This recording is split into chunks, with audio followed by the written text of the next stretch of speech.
It has been an awful morning for Donald Trump, and he is lashing out.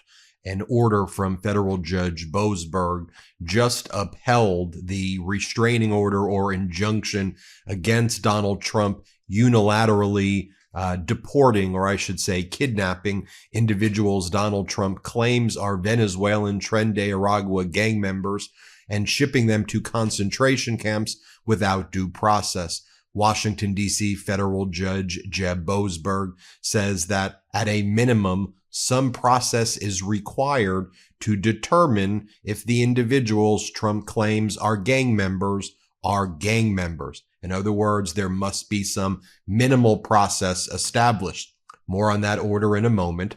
What is Donald Trump doing as a result of losing in court and losing big this morning?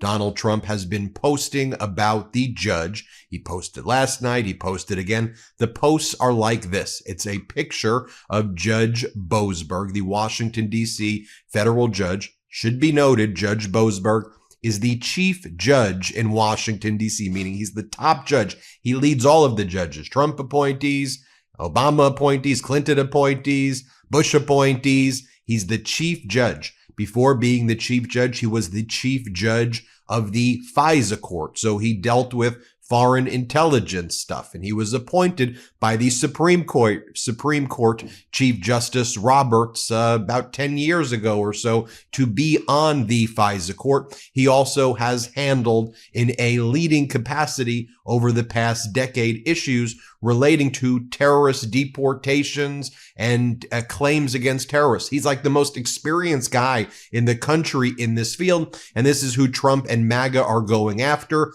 Also, it was just announced that the MAGA Republicans moments ago stated that they will be holding hearings in the House of Representatives regarding Judge Boasberg to attack him, to defame him, and they are saying that they want to impeach him. So that's how the House will be dedicating their time. Actually, not too different than the last term of Congress, where the MAGA Republicans would attack the judges when Donald Trump was civilian Donald Trump. As Donald Trump is destroying people's 401ks and life savings, as Donald Trump and his regime have engaged in a hostile takeover of the federal government, saying that Social Security is a Ponzi scheme, and if you complain about not getting your Social Security check, you're probably engaged in crime and frauds, gutting Medicaid, gutting the Department of Education. They're holding hearings to attack judges who are simply saying, look, you have a lot of power under the Alien Enemies Act, Donald Trump, but you have to give human beings just a little bit of process before you send them to concentration camps in foreign nations like El Salvador. Here's what Trump posted. This judge is almost as conflicted, actually not even close, as the judge whose daughter made millions of dollars representing Biden-Harris against me, while her father presided over a fake case against me and refused to recuse himself. He should be disbarred.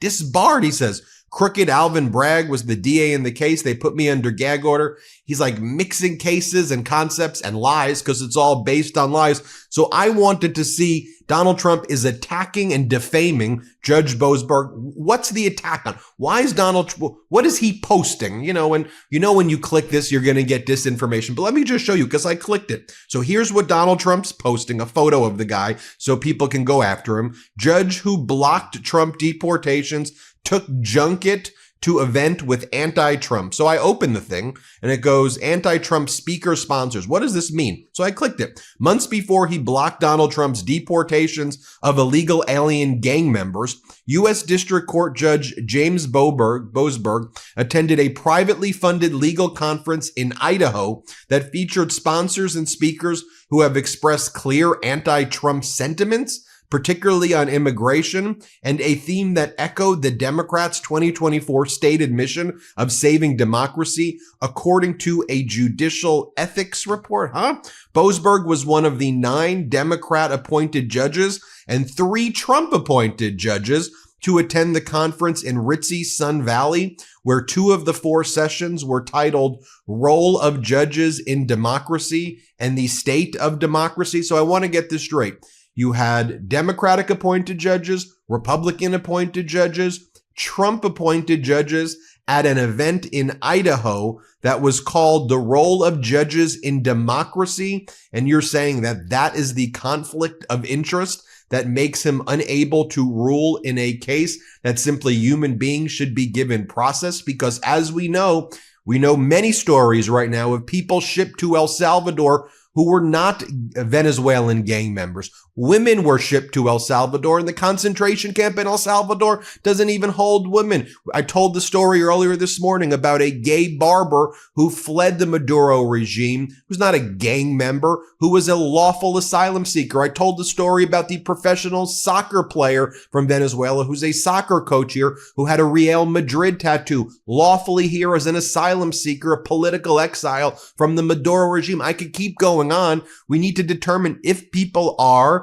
actually bad guys or not. There has to be some process so we don't throw people into concentration camps. And the very concept that we're throwing people into concentration camps shows that the Overton window has completely collapsed, that that's even a thing that's going on, where we're kidnapping people without process and sending them to El Salvador in the first place. So you just go through this thing, and their whole point is that this conference that Boasberg was at in Idaho with Trump judges was part of the Rodell Institute's Judicial Fellowship, and each of the judges were fellows, okay? And then some of the funding for the fellowship comes from groups like the Rockefeller Brothers Fund and the Henry Luce Fund, and they go, and that shows that these are all radical extremists. I guess the Trump judges too. This is the spurious BS, fascist, authoritarian tactics that are used in Russia and authoritarian countries. Speaking of which, Donald Trump then also announced this morning that Alina Habba, his former attorney who lost those cases, who was sanctioned over $1 million by federal judges for bringing frivolous cases, that she will now become the United States attorney for the District of New Jersey, the top lawyer, federal prosecutor in New Jersey. I mean, if you're working at the DOJ and you're hearing things like that with someone with no experience, a loser lawyer who was never a federal prosecutor being appointed there, it is the biggest middle finger, I guess, since Matt Gaetz was first. I guess they give you a lot of middle fingers now at the DOJ. Trump goes, "It's with great pleasure that I am announcing Alina Habba, who's currently serving as counselor to the president and has represented me for a long time, lost like every case, worst lawyer, will be our interim U.S. attorney." To be clear, U.S. attorney means top federal prosecutor for New Jersey. So, for example, former governor of New Jersey, Chris Christie, was the U.S. attorney in New Jersey, the top federal prosecutor, which is usually the best of the best federal prosecutors. Alina will lead with the same diligence and conviction that has defined her career. And if they view her as diligent and having conviction, you want to know about her conviction? Let's show you Alina Habba's conviction. This is Alina Habba over here with Andrew Tate on the Andrew Tate podcast, or whatever the stupid podcast is, fawning over someone who was arrested for sex trafficking in Romania. This is what Alina Habba stands for. Play this clip. Hi. Hello, Alina. Hi. Hello. Nice to meet you. I'm a big fan. Well, nice to meet you. I'm a fan. You're the one saving Trump. You're doing more important work than me. America, not just Trump. And I agree with everything you just said. And I think that your anger is the same that President Trump has for our country. And the time is now for us to stop being wimps. I think that's exactly the right sentiment. And I also have to say that I sympathize with you, because I think you go through a lot of the same, show me the person, I'll find the crime, that President Trump has gone through. And you can see it right there. That's who Alina Habba is. So utterly great. And by the way, I'm not going to play you the videos of Andrew Tate.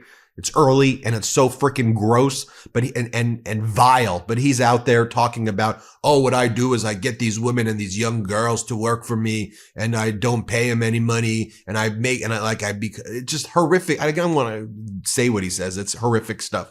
I've showed it in other videos. I'm not showing it in this one. One other important note this morning, we know that Donald Trump is sending his national security advisor, Mike Waltz, and J.D. Vance's wife, Usha Vance, the second lady, to Greenland in a show of force and a show of dominance. And the people of Greenland and the people in Denmark are absolutely livid. Greenland's prime minister slams a highly aggressive visit by U.S. officials, including Second Lady Usha Vance. Greenland's prime minister said that this visit by U.S. officials is a highly aggressive move, plunging relations to a new low after Donald Trump vowed to annex the territory. It goes on to talk about how Greenland's prime minister called the U.S. delegation's trip to the island highly aggressive. What is the national security advisor doing in Greenland? The only purpose is to demonstrate power over us. His mere presence in Greenland will no doubt fuel American belief in the Trump mission, and the pressure will increase to try to annex it. One of the things they're trying to do in Greenland, they just had an election. There's going to be a new prime minister. They're trying to form a government there. And all sides reject any idea of U.S. intervention there by like 95%. But they're trying to form a government. So the idea that the U.S. is doing this right now when the people in Greenland don't want them there while they're trying to form a government is a real interference in the process in Greenland. Denmark is absolutely pissed. And there's a reason why Europe is rallying together and view the United States as a member of the axis of evil with Russia, North Korea, and Hungary now. Although in Hungary, doesn't look like Viktor Orban is going to be the leader there anytime soon. We've been covering all those protests in Budapest, and it looks like Orban's days are finally numbered in Hungary, which is great for democracy, bad for Putin, and bad for Donald Trump. We'll keep you updated with more. Hit subscribe, help us get to 5 million subscribers, and thank you so much for watching. Can't get enough Meidas? Check out the Meidas Plus Substack for ad-free articles, reports, podcasts, daily recaps from Ron Filipkowski, and more. Sign up for free now at MeidasPlus.com.